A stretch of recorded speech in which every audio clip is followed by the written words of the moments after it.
This is Princess Readalong and The Taste from Kids Reading Corner 207. And today we're going to read First Graders from Mars, Episode 1, Horus's Horrible Day. Story by Shana Corey. Pictures by Mark Teague. For Tracy Mack, one of the brightest stars in the universe. To Mrs. Gerald's, my first grade teacher. It was a quiet day on Mars. A dust storm swirled across the ground. A volcano blew purple gas in the distance. Suddenly, a flying cup streaked across the sky. I spun to a stop and landed in a canyon.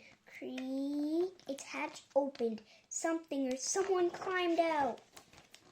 It was Horus. Are you sure you don't want me to walk in with you? Asked Horus's mom. Mom, said Horus, I'm a first grader. I'm not a baby. Okay, said Horus's mom. She stretched out her lips and kissed Horus goodbye. She left a red suction mark. Horus rubbed the mark off his forehead, then he headed into Mariner Valley Elementary School. He followed the twisty canyon paths until he found Pod 1.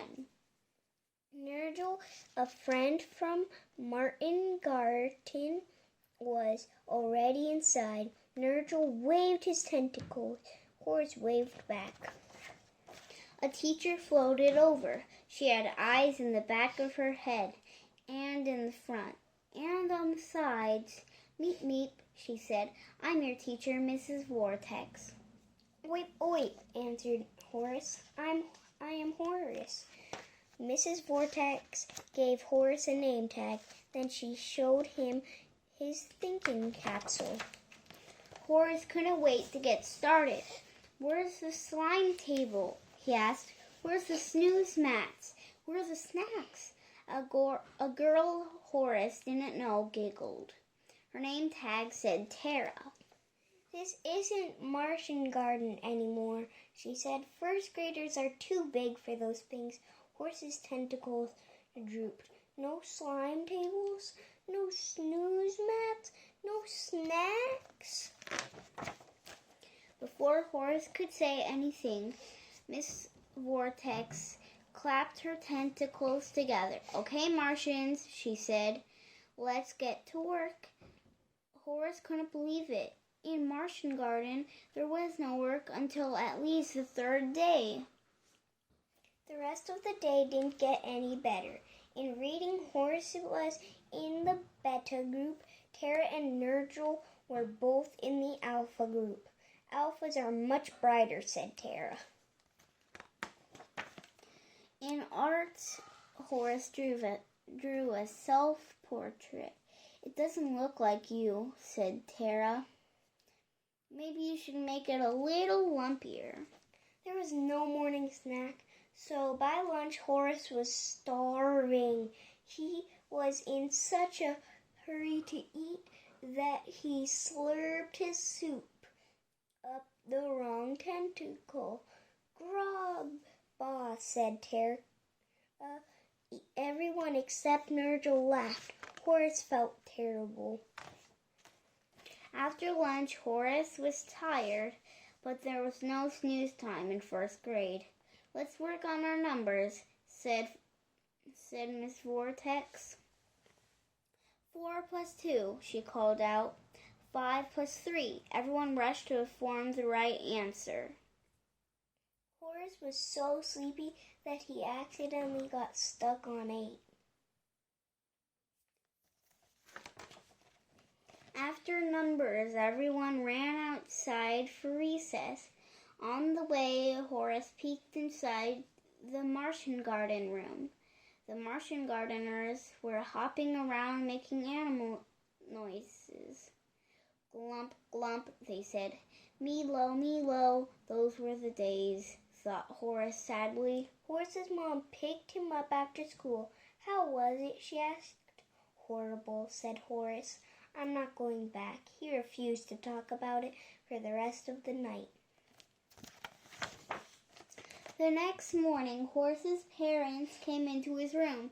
Horus, said Horus's dad, I think you should give first grade another try. I don't think so, said Horus. Horus, said Horus's mom, you can't live your life with only a Martian garden education. Horus thought about it. He imagined eating snacks all day. He imagined snoozing when he was tired. He imagined getting a job, testing slime tables. Yeah, best I can, he said. Horus, you have to go to school, said his mom.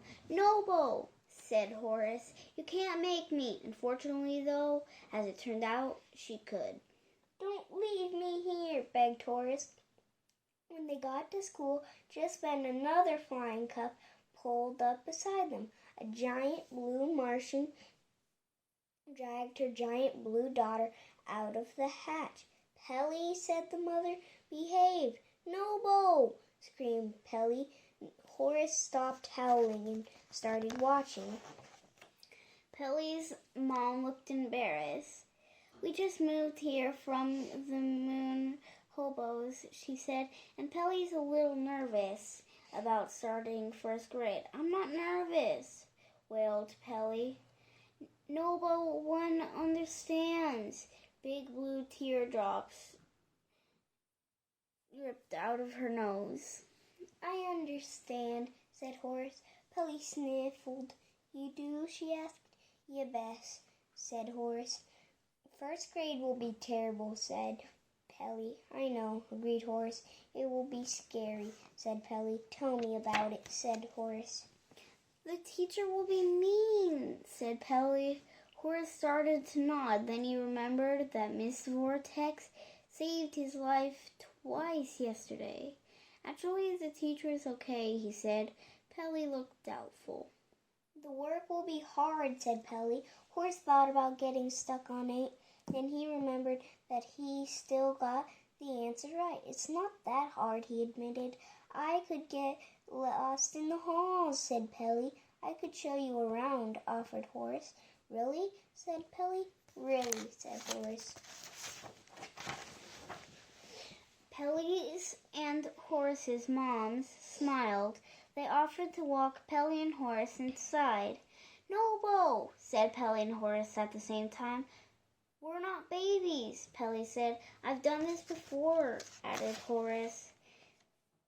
So Horus and Pelly bounced into Pod 1 together, and from then on, first grade started to look up. The end. Thanks for listening. Read lots.